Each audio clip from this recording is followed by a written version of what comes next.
जाग जा रे योगी, मिटा दे आलस के घेरे। अमृत वेले बाबा पुकारे, देखो बाहें पसारे।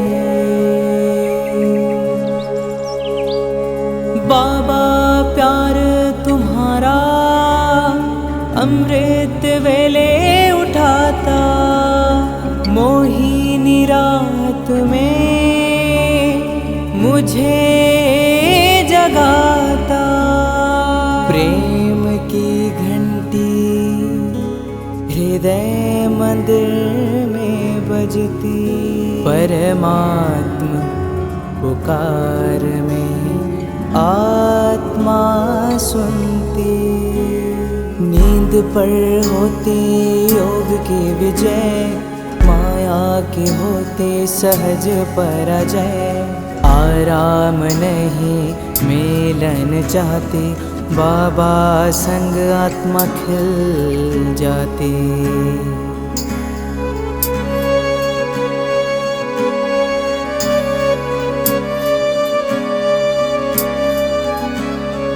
अपने कहा रात को अलविदा, परवाना हुआ क्षमा पे फिदा। समय से पहले बाबा जगाते, नयन खुलते ही मिलन कराते। प्रेम में भीगा मन संकल्प मुस्काते, माया के बंधन स्वयं कट जाते। ठंडी गर्मी बारिश अब तप के साथी, मौसम की मार अब ना डराती। सोना अब आराम नहीं माया है, नींद अब अमृत नहीं विष का साया है। कमाई नहीं ये ऊर्जा की चोरी है, सुस्ती की धुन में बजी माया की लुरी है।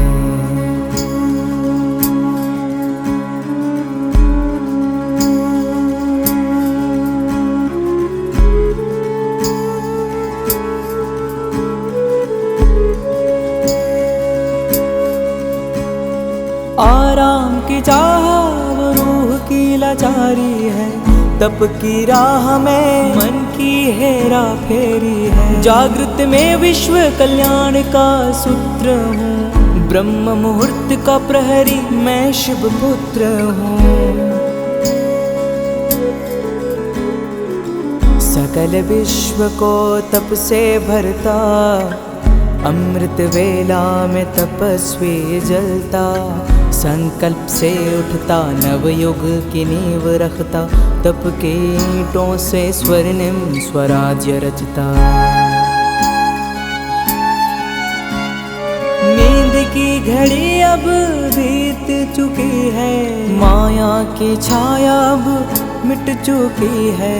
वर्तमान में जलती है आत्मा की मशाल, मैं हूँ जागृत यही मेरा कमाल। बाबा की याद में स्वयं को गढ़ता, योग अग्नि से आलस को राख करता। मैं अब सो नहीं रहा मैं हो रहा हूँ, मैं अब खो नहीं रहा मैं जाग रहा हूँ। जाग जा रे योगी, मिटा दे आलस के घेरे। अमृत वेले बाबा पुकारे, देखो बाहें पसारे। அமிர்த வேலை 108 நாள் பட்டியலுடைய இன்று 54வது நாள் 13/9/2025 இன்றைய பாயிண்ட்.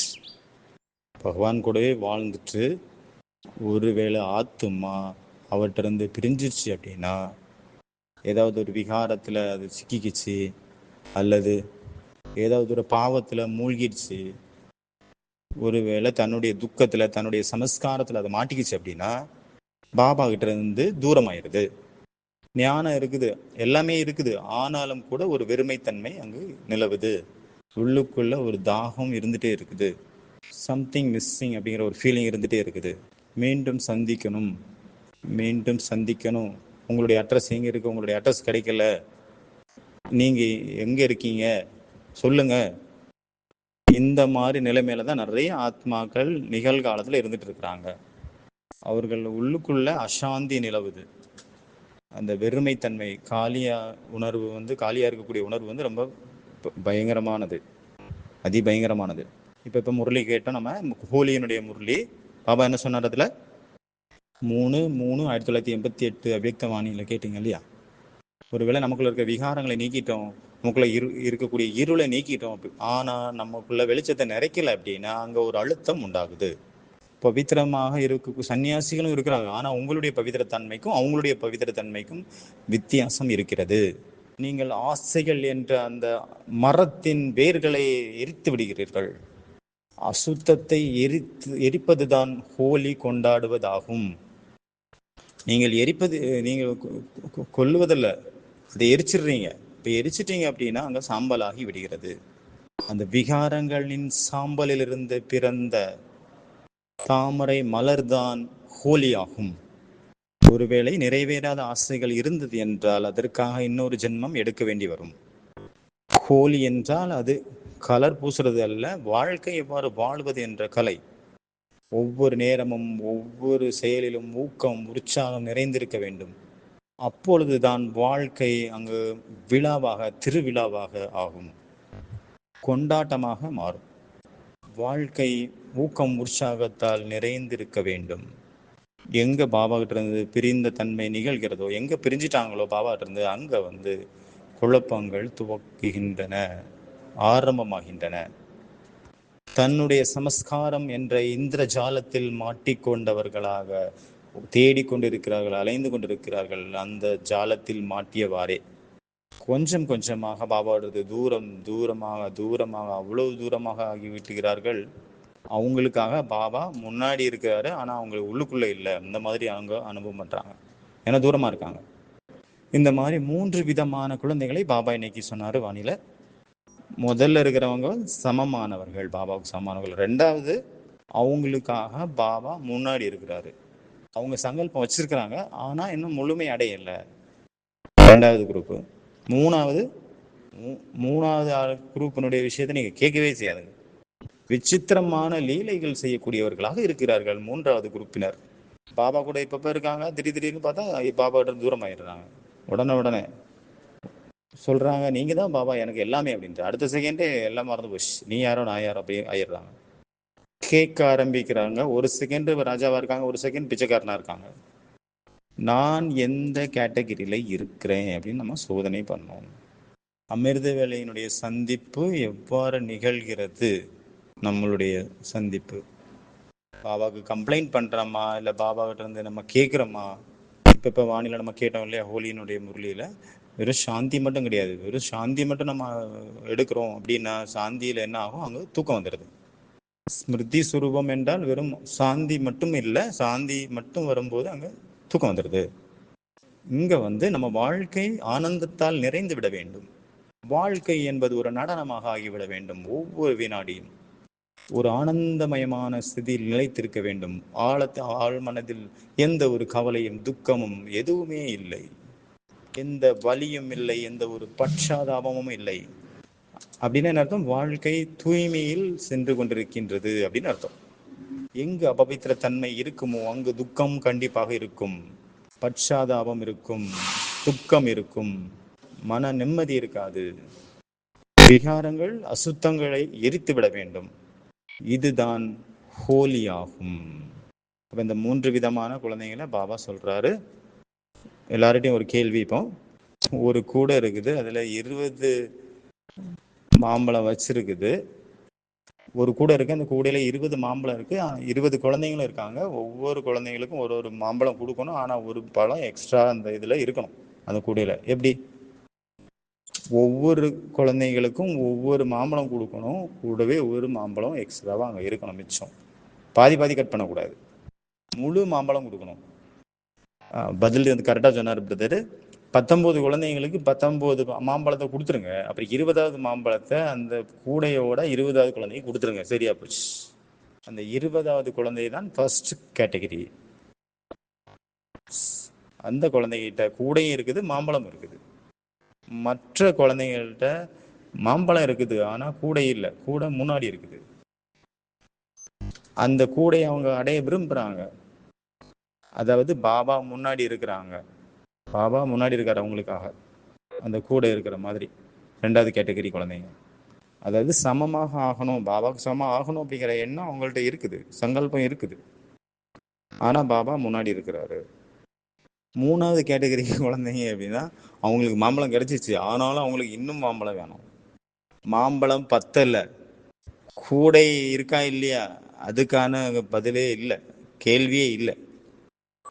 ஆனா மாம்பழத்து மேல ரொம்ப ஆசை இருக்குது. ஒரு மாம்பழம் பத்தாதுங்க, இன்னும் நிறைய மாம்பழம் வேணும் அப்படிங்கிற கேட்டகரியில இருக்கிறாங்க 3வது குரூப். அதனால அவங்க கேட்டுட்டே இருக்காங்க. இப்ப குழந்தை ஆயிட்டாங்க, இப்ப கேட்கக்கூடியவங்களா ஆயிட்டாங்க. அந்த மாதிரி ஒரு சித்திர லீலை செய்யக்கூடியவங்களா இருக்கிறாங்க. 3வது கேட்டகரி இவங்க தான். அவங்களுக்கு அவங்க விஷயத்தை கேட்காது. அவ இப்ப நாம் யாராக இருக்கிறோம், எந்த குரூப்ல இருக்கோம், கூடையோட இருக்கக்கூடிய மாம்பழத்தை நம்ம வச்சிருக்கிறோமா, இல்ல வெறும் மாம்பழத்தை மட்டும் வச்சிருக்கிறோமா, இல்ல நம்ம மாம்பழம் வாங்கி இன்னும் மாம்பழம் வேணுங்கிற எண்ணத்துல இருக்கிறோமா? அந்த 3 வெரைட்டியில நான் எந்த வெரைட்டியில இருக்கிறேன்? கேட்டுட்டே இருக்காங்க. யாருக்கிட்ட கேட்குறாங்களோ அவர்கிட்ட இருந்து கனெக்ஷனும் கட் ஆயிருக்குது. அவங்களுக்கு தெரியுது நம்ம கனெக்ஷன் வந்து கட் ஆயிருக்குதுன்னு அவங்களுக்கும் தெரியுது. அதாவது பாபா நினைவே சிறிதளவு கூட இல்லை அவங்கள்ட்ட. யாருக்காக வாழ்க்கையை நம்ம அர்ப்பணம் செஞ்சோமோ அவருடைய நினைவே அங்கே இல்லை. நேற்று ஒரு சிஸ்டருடைய ஃபோன் வந்தது, அவங்க எல்லாமே செய்கிறாங்க, ஆனால் பாபாட்ட இருந்து தூரமாக இருக்கிறாங்க. பகல்ல இருந்து ராத்திரி வரைக்கும் சேவை சேவை சேவை, ஆனாலும் பாபாட்ட இருந்து தூரமா இருக்கிறாங்க. அமிர்த வேலை இருக்குது, முரளி இருக்குது, எல்லாமே இருக்கிறது, ஆனாலும் ஜீரோ கனெக்ஷனே இல்லை. நீங்கள் எங்க இருக்கிறீர்கள் எங்களுக்கு சொல்லுங்க. இது 3வது வெரைட்டி குழந்தைங்க. அவங்களுக்கு தெரியவே இல்லை அவர் எங்க போயிட்டாரு, எங்க மறைஞ்சு அவங்க மாட்டிக்கிட்டாங்க அப்படிங்கிறதே தெரியல. ஏதோ ஒரு விஷயத்துல தன்னை மாட்டிக்கொள்ள வைத்திருக்கிறார்கள். ஏதோ ஒரு சமஸ்காரத்துல, ஏதோ ஒரு சம்பந்தத்துல, ஏதோ ஒரு மனிதர்கள்ட்ட, ஏதோ ஒரு தெய்வத்துல மாட்டிட்டு இருக்குது. எந்த ஒரு ஆசை, ஏதோ ஒரு ஆசையில, ஏதோ ஒரு பேரு புகழுக்கான விஷயங்கள்ல மணி மைண்டட்ல மாட்டிட்டு இருக்காங்க. ஒவ்வொரு விஷயத்திலையும் பைசா பைசா பைசா தான் அவங்களுக்கு தெரியுது. முழு வாழ்க்கையும் பைசாவுக்கு பின்னாடியே போயிட்டு இருக்குது. அதுல இருந்து புத்தி இன்னும் வெளியே வரல. அவங்க மறந்துட்டாங்க லக்ஷ்மி வந்து ஒரு இடத்துல இருக்காது, இன்னைக்கு இங்க இருக்குன்னா நாளைக்கு வேற ஒரு இடத்துக்கு போயிருங்கிறத மறந்துட்டாங்க. பணத்தினுடைய ஆதாரத்துல நிறைய பேர் நிறைய பேருக்கு நண்பர்கள் ஆகுறாங்க, நிறைய நண்பர்கள் உருவாகுறாங்க. ஆனால் எது வரைக்கும் லக்ஷ்மி இருக்காங்களோ அது வரைக்கும் அன்பு இருக்கு எல்லாத்திற்கும் தான். எப்ப வேணாலும் அடுத்த பாக்கெட்டுக்கு அந்த லட்சுமி போயிடும் அப்படிங்கிறத மறந்துடுறாங்க. நம்ம யாருடைய விஷயம் பேசிட்டு இருக்கோம் அப்படின்னா, ஞானத்தில் இல்லாதவங்களுடைய விஷயம் பேசல, ஞானத்தில் யார் இருக்கிறார்களோ அவர்களுடைய விஷயங்கள் தான் இப்போ நம்ம பேசிட்டு இருக்கிறோம். நம்ம அவங்களுடைய விஷயத்தை பேசிட்டு இருக்கோம். யாரு ஃபுல் டே மற்றவர்கள் எப்படி தன்னுடைய வாழ்க்கை வாழ வேண்டும் என்ற கலையை கற்றுக் கொடுக்கக்கூடியவர்களுடைய விஷயங்களை பேசிட்டு இருக்கிறோம். நம்ம யாருடைய விஷயம் பேசிட்டு இருக்கோம் அப்படின்னா, யார் கிளாஸ் எடுக்கிறாங்க, யார் பட்டி நடத்துறாங்க, கூடவே தீவிர புருஷார்த்திகள் இருக்கலாம். இப்படி கூட 2 மணிலேருந்து 5 மணி வரைக்கும் யோகா பண்ணக்கூடியவங்களாவும் இருக்கலாம். அவங்களுடைய விஷயங்கள் நம்ம பேசிட்டு இருக்கிறோம். அதனால எப்படி நினைச்சுக்காதுங்க இது உலகத்தினுடைய விஷயத்த பேசிட்டு இருக்கோம் அப்படின்னு. நம்ம இங்கே யார் இருக்காங்களோ பாபா குழந்தைங்களா அவங்களுடைய விஷயங்கள் தான் இப்போ போயிட்டு இருக்குது. அவங்களுக்காக தான் பாபா சொல்லிட்டு இருக்காரு. அவங்க தானே கேட்குறாங்க, வெளியில உள்ளவங்க எங்க கேட்குறாங்க. அதனால யார் கேட்டுட்டு இருக்காங்களோ அவங்களுடைய விஷயங்கள் தான் பேசப்பட்டு இருக்கு. இப்படியும் இருக்கலாம், அது நானாகவும் இருக்கலாம். எனக்கான விஷயம் தான் பேசப்பட்டு இருக்கு, என்னதான் பாபா சொல்லிட்டு இருக்கிறாரு. நம்ம டிஸ்கஸ் பண்ணிட்டு இருக்கிறது நானாகவும் இருக்கலாம், என்னை பத்தியா இருக்கலாம், அது நானே தான். நம்மளுடைய லட்சியம் என்னவாக இருந்தது, ஆனால் நாம் எங்கு மாட்டிக்கொண்டுள்ளோம்? பெயர் ரூபத்தில், புகழில், பதவியில், மதிப்பு மரியாதையினுடைய ஆசைகளில். எந்த ஒரு பொருள் மற்றவங்களுக்கு கொடுத்த பிறகு தான் நமக்கு கிடைக்கும். அது என்ன பொருள்? அன்பு, குஷி, மரியாதை. அப்ப இன்னைக்கு வந்து பாபாவனுடைய மகா வாக்கியம் 54வது நாளினுடைய அந்த 108 நாளினுடைய 54வது நாளினுடைய பாயிண்ட், எழுந்த உடனே சமான் பவ அப்படிங்கிற வரதானத்தை எடுத்துக்கொள்ளுங்க. இந்த மாதிரியான சிரேஷ்டமான சந்திப்பை யாரால் நிகழ்த்த முடியும்? யாருடைய சங்கல்பமும் பாபாவோ, யாருடைய உலகமும் பாபாவாக இருக்கிறாரோ அவர்களால் தான் சந்திப்பை நிகழ்த்த முடியும். இவ்வளவு உயர்ந்த சந்திப்பை நிகழ்த்த முடியும். சமான் பவ அப்படிங்கிற சந்திப்பை நிகழ்த்த முடியும். எவ்வளவு சூப்பர் பாயிண்ட் பாருங்க. உலகமே எனக்கு பாபா அப்படிங்கிறத நம்ம கேட்டிருக்கிறோம், ஆனா சங்கல்பமும் பாபாங்கிறது இது ஒரு புதுசா இருக்குது. அப்போ இன்றைய நாளினுடைய முதல் ஹோம்ஒர்க்கு மூச்சு இழுத்து விடணும், மூச்சு விடணும். மூச்சு இழுக்கும் போது நான் பாபாவுடையவன் அப்படின்னு நினச்சிக்கிட்டே மூச்சை இழுக்கணும். மூச்சை வெளியே விடும்போது பாபா மேரா, பாபா என்னுடையவர்.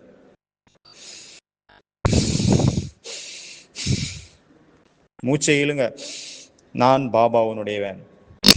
மூச்சை விடுங்க, பாபா என்னுடையவர். மே பாபா கா, பாபா மேரா. நான் பாபாவுனுடையவன், பாபா என்னுடையவர். மூச்சை இழுத்துட்டு கொஞ்ச நேரம் பிடிச்சி வைங்க, அதாவது பாபா உள்ளுக்குள்ள ஓட விடுங்க. ஆனால் சத்தம் வரக்கூடாது. மெதுவாக மூச்சை இழுங்க, அப்புறம் 10 செகண்ட் இழுக்கணும், 10 செகண்ட் நிறுத்தணும், 10 செகண்ட் மூச்சு விடணும். நான் பாபாவுனுடையவன் சொல்லிட்டு இழுக்கணும், விடும்போது நான் பாபா என்னுடையவர். இப்பவே ப்ராக்டிஸ் பண்ணுங்க. எல்லாரும் ப்ராக்டிஸ் பண்ணிட்டு இருக்கிறாங்க. எல்லாரும் இன்னொரு விஷயம் இருக்குது, அதாவது ப்ராமிஸ். ப்ராமிஸ்ங்கிறது ஒரு வார்த்தைகள் அல்ல. ப்ராமிஸ் என்பது ஒரு அக்னி ஆகும். அந்த வேரை பஸ்பமாக்கிவிடும். ப்ராமிஸ், உறுதிமொழி என்பது என்ன? நெருப்பு. அது வெறும் நெருப்பு. நெருப்பு தவிர அது வெறும் வார்த்தைகள் அல்ல, நெருப்பாகும். அதனுடைய ஆழத்தில் சென்று அந்த வேர்களையே பஸ்பமாக்கிவிடும். நம்ம மூச்சை இழுத்து வைக்கிறோம் அப்படின்னா கொஞ்ச நேரத்துக்கு நம்மளால பிடித்து வைக்க இயலும். அதுக்கு பிறகு கொஞ்ச நேரத்திலேயே அது சொல்லுது, உடம்பே நீ மூச்சை விட்டுரு. அந்த மாதிரியான நேரத்துல அந்த சங்கல்பம், அந்த உறுதிமொழி, அந்த ப்ராமிஸ் நம்ம அந்த சங்கல்பத்துல நிலைச்சிருக்கணும். நான் என்னுடைய கெட்ட சமஸ்காரங்களை, கெட்ட பழக்கங்களை நான் விட வேண்டும் அப்படிங்கிற உறுதியான எண்ணம் கொண்டு வரணும். அப்போ உறுதிமொழி என்ன? ஏதாவது ஒரு நான் ப்ராமிஸ் பண்றேன், உறுதிமொழி எடுக்கிறேன் அப்படின்னா அதற்கான விதி என்ன அப்படின்னா, எனக்குள்ள ஏதோ ஒரு கெட்ட பழக்கம் இருக்குது, அதை நான் விடணும் அப்படின்னா நீங்க மூச்சை இழுங்க. மூச்சை இழுத்தவுடன் அந்த மூச்சு எது வரைக்கும் கட்டுப்படுத்த முடியுதோ அது வரைக்கும் கட்டுப்படுத்திட்டு, எப்போ அது மூச்சு விட்டே ஆகணும் அப்படிங்கிற நிலைமை வருதோ அந்த நேரத்தில் அந்த சங்கல்பங்களை நீங்க நினைத்து உள்ளுக்குள் கொண்டு வாருங்க. இப்போ என்னால் மூச்சு விட முடியாதுங்க, நிறுத்த முடியாது, மூச்சு விடாமல் என்னால் இருக்க முடியாது அப்படின்னு நிலைமை வரும்போது நிறுத்தி வச்சுட்டு அந்த நேரத்தில் அந்த எண்ணங்களை ரிப்பீட் பண்ணுங்க. உசுரே போற மாதிரி ஆயிடுச்சு, அந்த நேரத்தில் மூச்சு விடுங்க. இந்த மூச்சையை நீங்க வெளியே விடும்போதும் பண்ணலாம், மூச்சை இழுத்து வச்சிருக்கும் போதும் பண்ணலாம். பிராணாயாமத்தில் கற்றுக் கொடுக்குறாங்க இல்லையா, உசுரே போற நிலைமை மாதிரி வரும்போது அந்த நேரத்தில் அந்த ப்ராமிஸ், நம்ம பண்ண ப்ராமிஸை நமக்குள்ள கொண்டு வரும்போது அது மிக பலம் வாய்ந்ததாக இருக்கும். இதை விட பவர்ஃபுல்லானது மூச்சை நாங்கள் வெளியே விட்டாச்சு, அதுக்கு பிறகு நான் நிறுத்தி வைக்கிறேன் அந்த மூச்சை, அதுக்கு பிறகு மூச்சு இழுத்தே ஆகணும் அப்படிங்கிற ஒரு நிலை வரும்போது அந்த நேரத்தில் இந்த ப்ராமிஸை நமக்குள்ள கொண்டு வரணும். அதை ரிப்பீட் பண்ணிட்டே இருக்கணும், அதை ரிப்பீட் பண்ணிட்டே இருக்கணும், ரிப்பீட் பண்ணிட்டே இருக்கணும், ரிப்பீட் பண்ணிட்டே இருக்கணும். எது வரைக்கும் நமக்கு மூச்சு வேணும் அப்படிங்கிற நிலைமை வருதோ அது வரைக்கும் ரிப்பீட் பண்ணிட்டே இருக்கணும். அப்போ அதுதான் அதை இழுக்கணும் மூச்சை. அந்த சங்கல்பம் ரொம்ப ஸ்ட்ராங்காக இருக்கும். ஏன்னா அந்த சங்கல்பத்தின் கூட மனதினுடைய அந்த ஒரு அசாந்தி நிறைஞ்சிருக்கு, அதனால அது இணைஞ்சிருக்கு. அதில் ஏதாவது ஒரு விஷயத்தை நம்ம விடுறோம் அப்படின்னா அந்த விஷயத்தை விட்ட பிறகு அந்த இடத்துல ஒரு ரீப்ளேஸ்மெண்ட் நமக்கு தேவையா இருக்குது. இல்லை அப்படின்னா அது காலியா இருக்கும். காலி என்ன பண்ணும்? நம்மளையே முழுங்கிரும்.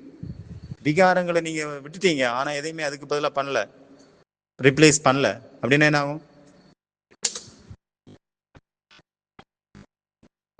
வேற ஏதாவது அந்த இடத்துல வந்து உட்கார்ந்துரும்.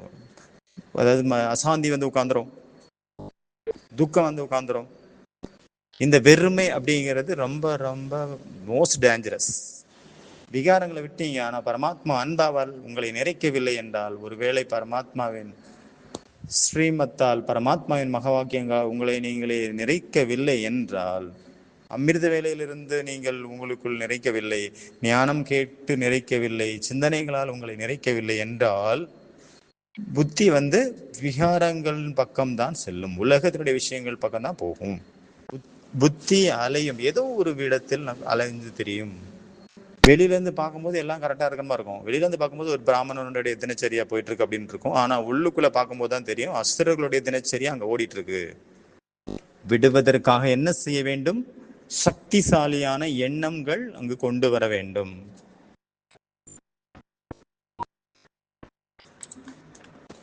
நேற்று ஒரு குமார் வந்தார். அவருடைய அப்பா கூட்டு வந்தார். அவர் 60-70 வயசு இருக்கும் அவருக்கு. அவர் 5 வருஷமாக இந்த புகைப்பழக்கம்லாம் விட்டுட்டாரு. சிகரெட் பீடி எல்லாம் குடிக்கிறத விட்டுட்டாரு. 5 வருஷமாக ஸ்மோக்கிங்கை விட்டுட்டாருங்க. சரி, எத்தனை வருஷமாக குடிச்சிட்டு இருந்தாரு? சின்ன வயசுலேருந்தே குடிச்சிட்டு இருக்கிறாரு. ஒரு கிராமத்தில் உள்ள ஒரு தாத்தாங்க. அவர் 60-70 வயசுக்குள்ளே இருக்கும்னு வச்சுக்கோங்க. 60 வயசுக்கு மேலே இருக்கும். சின்ன வயசுலேருந்தே ஒரு பீடி குடிக்க ஆரம்பிச்சிட்டாரு. எப்போ கிடைச்சாரோ ரீப்ளேஸ்மெண்ட் கிடைச்சிருச்சு இல்லையா? ஒருவேளை பாபா கிடைக்கல அப்படின்னா அவரால் பண்ண முடியாது. ஏதோ ஒரு ரீப்ளேஸ்மெண்ட் வேணும் இல்லையா அந்த இடத்துல? இல்லைன்னா என்ன ஆகும்? காலித்தன்மையாக இருக்கும், வெறுமையாக இருக்கும். அப்புறம் 1 மாதம் 2 மாதம், சிலர் 1 மாதம் 2 மாதம் தான் அவங்களால விட முடியும். அப்புறம் ஏதோ ஒரு எமோஷ்னல் அவங்க மாட்டிக்கிட்டாங்க, எமோஷ்னல் ஃபீலிங்ஸ் வந்துருச்சு அப்படின்னா அவங்களால மறுபடியும் அதை கீப்பப் பண்ண முடியாமல் மீண்டும் புகைப்பழக்கத்துக்கு அடிமையாயிருவாங்க. ஏன்னா அதுல ரொம்ப சுகம் கிடைக்குது, கவர்ச்சி கிடையாது. பழைய நினைவு, சுகத்தினுடைய பழைய நினைவுகள் அவங்கள ஆகர்ஷிக்கணும் பண்ணுது. மற்றவங்களுக்காக நிறைய அட்வைஸ் பண்ணாங்க, மாறுறதுக்கான நிறைய டிப்ஸ் கொடுத்தாங்க. ஆனால் அவங்க லைஃப்ல அவங்க எமோஷ்னல் டிஸ்டர்பன்ஸ் ஆனாங்க. உடனே அவருக்கு ஏதோ ஒரு ரிலீஃப் வேணும், உடனே போய் அதில் மாட்டிக்கிறாங்க. அந்த பீடியில், அந்த சிகரெட்டில், அந்த கஞ்சாவில், அந்த மதுவில் தான் அவங்களுக்கு ஏதோ ஒரு இது கிடைக்குது, ரிலீஃப் கிடைக்குது. இல்லைன்னா காம விகாரத்தில் அவங்களுக்கு கிடைக்குது. இல்லைன்னா ஏதோ ஒரு மனிதர்கிட்ட அவங்களுக்கு கிடைக்குது. அதனால பாபா என்ன சொன்னார்? ஹோலி அப்படின்னா கொல்வது அல்ல, எரித்து விடுவது. இறந்து போனவங்க மறுபடியும் எந்திரிச்சு வந்துடுவாங்க. அதனால என்ன பண்ணுங்க? எரித்து விடுங்கள். உள்ளுக்குள் வைராக்கியம் இருக்கும் பொழுதுதான் வெளியில் சந்நியாசம் என்ற ஒரு மலர் உதயமாகும், உதிக்கும், மலரும். இன்னைக்கான பாயிண்ட் என்ன இருந்தது? யாருடைய சங்கல்பமும் பாபா, உலகமும் பாபா. இன்னைக்கு 3 ஹோம்ஒர்க் பார்த்தோம் இல்லையா? அந்த மாதிரியான பாபாவனுடைய குழந்தைகள் தான் சந்திப்பு நிகழ்த்தி கொண்டே இருப்பார்கள். இல்லைன்னா சந்திக்கிறது கிடையாது. அவங்க எதிரில் இருந்து பாபாவை சந்திப்பாங்களே தவிர, நம்பர் 1 குழந்தைகள் சமமான ரூபத்திலிருந்து சமீபத்தில் சந்திப்பார்கள். இல்லைன்னா சமீபத்தில் சந்திக்க மாட்டாங்க, முன்னாடி சந்திப்பாங்க. எல்லா குழந்தைகளும் சந்திக்கிறாங்க பாபாவை. ஆனால் நம்பர் 1 குழந்தைங்க எப்படி சந்திக்கிறாங்க? சமமான ரூபத்தில் முன்னாடி சந்திக்கிறாங்க. அதாவது கூடவே இருக்கக்கூடிய அந்த அனுபவம் செய்கிறாங்க. கூடவே இருக்காங்க அப்படின்னா 2 கிடையாது, 1 அப்படிங்கிற அந்த அனுபவம் செய்கிறாங்க. 2 பேர் இல்லை, 2 பேர் கிடையாது. என்ன ஆயிட்டாங்க? ஒருத்தர் ஆயிட்டாங்க. 2 அல்ல, 1. துவைதம் அல்ல, அத்வைதம் அல்ல, துவைதம். துவைதம் அல்ல, அத்வைதம். அப்போ அங்கே யோகா ஸ்டார்ட் ஆயிடுச்சு. ரெண்டாவது குரூப் பாபாவனுடைய அன்பை, பாபாவனுடைய சந்திப்பை சமமான ரூபத்தில் அல்ல, சமமாக ஆக வேண்டும் என்ற சுப சங்கல்பத்தின் சொரூபத்தில் அவர்கள் சந்திக்கிறார்கள். அதாவது பாபா கிட்ட இருந்து எல்லா பிராப்திகளும் எனக்கு கிடைச்சிட்டு இருக்கு அப்படிங்கிற மாதிரி அனுபவம் பண்றாங்க. அப்ப 3 குழந்தைங்க ஃபர்ஸ்ட் சமமாக சந்திக்கிறாங்க. 2வது நம்பர் சமான் ஆக வேண்டும் என்ற எண்ணத்துல சந்திக்கிறாங்க. அவங்களுக்கு ஆசை இருக்குது, நம்ம பாபா சமமாக ஆகணும். அண்டர் கன்ஸ்ட்ரக்ஷன் போயிட்டு இருக்கு. 3வது நம்பரனுடைய விஷயத்தையே கேட்காதுங்க அப்படின்ட்டாரு. பகவானே சொல்றாரு, இவங்களை என்ன பண்ண அவாய்ட் பண்றாரு. 3ஆம் நம்பரை சேர்ந்தவங்களுடைய லீலையே ரொம்ப விசித்திரமாக உள்ளது பாபா சொல்றாரு. இப்ப பாபா பாபா இப்ப குழந்தையா இருப்பாங்க. பாபா நான் உங்களுடைய குழந்தை, அப்படி அது இது இப்படி அப்படின்னு சொல்லுவாங்க. நீங்க தான் எனக்கு எல்லாமே பாபா அப்படின்னு சொல்லுவாங்க. அதாவது சில பேஷண்ட் இருக்காங்க, அவங்க சிலர் ரொம்ப விசித்திரமா இருப்பாங்க. சிலருக்கு என்னதான் அவங்களுக்கு வேணும் அப்படிங்கிறது நம்மளால புரிஞ்சுக்கவே முடியாது. வந்த உடனே சொல்லுவாங்க, நீங்க தான் எல்லாமே, நீங்க தான் பார்த்து எங்களுக்கு ட்ரீட்மெண்ட் கொடுக்கணும்னு சொல்லுவாங்க. அப்புறம் நம்ம எல்லாம் செக் பண்ணிட்டு எழுதி கொடுத்துறோம் அப்படின்னா உடனே சொல்லுவாங்க, அப்போ குற்றம் கண்டுபிடிப்பாங்க. அப்புறம் அடுத்த நாள் சொல்லுவாங்க, இந்த மருந்து வேலையே செய்யலைங்க, இது வேஸ்ட் அப்படின்னு சொல்லுவாங்க. நீங்க மருந்து ஒழுங்கா கொடுக்கலன்னு சொல்லுவாங்க. அப்புறம் அடுத்த மூமெண்ட்ல சொல்லுவாங்க, அழ ஆரம்பிச்சிருவாங்க, நாங்க எங்க தான் போறது அப்படின்னு. நீங்களே திட்டினீங்கன்னா நாங்க எங்க தான் போவோம் அப்படின்னு சொல்லுவாங்க. நீங்க கோவப்படுறீங்க, நாங்க ஏற்கனவே துக்கமா இருக்கிறோம், வீட்டுலதான் பிரச்சனையா இருக்குது, ஒரே தலைவலியா இருக்கு, ஒரே காய்ச்சலா இருக்குது, நீங்க திட்டுறீங்க, கத்துறீங்க. அப்புறம் அடுத்த செகண்டே சொல்லுவாங்களா, நீங்களே எல்லாம் பண்ணிருங்க, வேற எங்கேயும் நாங்க போலங்க அப்படின்ட்டுருவாங்க. அப்ப அன்பும் காட்டுறீங்க, சொரிஞ்சு விட்டுறீங்க. ஒண்ணுமே புரியல. அப்புறம் அடுத்த டாக்டர்கிட்டையும் போவாங்க, அங்க போய் கேட்பாங்க, அங்கேயும் அதே மாதிரி பண்ணுவாங்க. அப்ப மறுபடியும் வருவாங்க, 3 4 5 இடத்துல நான் காட்டிட்டேன், எங்கேயுமே சரியாகலைங்க, நீங்க தான் பார்க்கணும் அப்படின்ட்டுருவாங்க. என்ன நீங்களே பாருங்க, என்ன பண்ணாலும் பண்ணுங்க அப்படின்ட்டு. அப்புறம் நம்ம மறுபடியும் செக் பண்ணி மறுபடியும் மருந்து கொடுத்தா மறுபடியும் அதில் வந்து குறை கண்டுபிடிப்பாங்க. இவர் ரொம்ப ஹெவி டோஸ் கொடுக்குறாரு அப்படின்னு, அதனால தான் சரியில்லை, அது ஜாஸ்தியாக டோஸ் கொடுக்குறாரு அப்படின்ட்டுருவாங்க. என்னதான் செய்யுங்க, நாலா பக்கத்துலேயும் வந்து ஏதாவது ஒன்று சொல்லிகிட்டே இருப்பாங்க. மெடிடேஷன் பண்ணுங்க, இது பண்ணுங்க, அது பண்ணுங்கன்னு அவங்க சொல்லுவாங்க. உங்களுக்கு என்னங்க தெரியும், எங்களுடைய பிரச்சனை எவ்வளோ இருக்குது தெரியுமா அப்படின்னு சொல்லுவாங்க. உங்களுக்கு வந்தாதாங்க தெரியும் அப்படின்ட்டுருவாங்க. அப்போ 3வது வெரைட்டியான குழந்தைங்க வந்து ரொம்ப விசித்திரமானவங்களா இருக்காங்க. இப்போ குழந்தைய பாபாவுடைய குழந்தையா இருப்பாங்க, திடீர்னு பார்த்தா கேட்கக்கூடியவங்களாயிருவாங்க.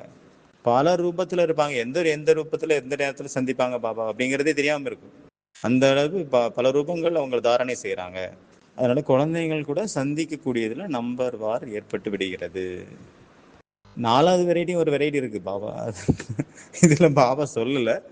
ஆனா இந்த 3 ரூபமும் கலந்த ஒரு ரூபம் இருக்காங்க. திடீர்னு பார்த்தா சமமா இருப்பாங்க, திடீர்னு பார்த்தா முன்னாடி இருப்பாங்க, திடீர்னு பார்த்தா கேட்கக்கூடியவங்களா இருப்பாங்க. அந்த 3 நிலையும் நிறைஞ்சி கூடிய ஒரு 4வது குரூப் கூட இருக்காங்க. பாபா சொல்லலை, ஆனால் இருக்காங்க. இப்போ இன்னைக்கு வந்து இன்றைய 2வது ஹோம்ஒர்க்கு இந்த ஒரு லைனை 21 தடவை நீங்கள் எழுதணும். என்னுடைய சங்கல்பமும் பாபா, என்னுடைய உலகமும் பாபா. 21 தடவை எழுதணும். என்னுடைய எண்ணத்திலையும் பாபா, என்னுடைய உலகமும் பாபா, என்னுடைய எண்ணமும் பாபா, என்னுடைய உலகமும் பாபா அப்படிங்கிறத 21 தடவை எழுதணும் இன்னைக்கு. ஓகே, இது வந்து கிளாஸ் ஒர்க் கிடையாது, இப்போ யாரும் எழுதாதுங்க, ஹோம் ஒர்க்கு, வீட்டில் போய் எழுதணும். ஓகே, இங்கேயே எழுதிட்டார் ஒருத்தர் 21 தடவை. அப்போ வீட்டில் போய் என்ன பண்ணுவீங்க? அடுத்தது 3வது ஹோம்ஒர்க் வந்து ஒரு சித்திரம் உருவாக்கணும், ஒரு படம் வரையணும். இது வந்து 2வது வெரைட்டி குழந்தைகள் அந்த பாபாவை நோக்கி போயிட்டு இருக்கிற மாதிரி ஒரு பிக்சர். பாபா முன்னாடி இருக்கிறாரு ஒரு பிரகாசமான ரூபத்தில், அந்த பாபாவை நோக்கி நான் போயிட்டு இருக்கிறேன். அப்போ இன்னைக்கு இந்த 3 விதமான குழந்தைகள், 3 விதமான ஹோம்ஒர்க்கு என்னெல்லாம் கேட்டால், ஹோலி அப்படின்னா தூய்மை, ஹோலி அப்படின்னா எரிக்கிறது, ஹோலி அப்படின்னா திட சங்கல்பம், ஹோலி என்றால் வெறும் ஸ்மிருதி அல்ல, சாந்தி கிடையாது, சாதாரண விஷயம், அந்த வெறுமைத்தன்மை கிடையாது, காலியா இருக்கிறது அப்படின்னா அது ஒரு பதிபயங்கரமானது. அதனால சதா ஊக்கம், உற்சாகம், சதா சுவாசமா ஆனந்தமா நிறைஞ்சு இருக்கக்கூடிய நிலை மற்றும் தூய்மை, சம்பூர்ண தூய்மை.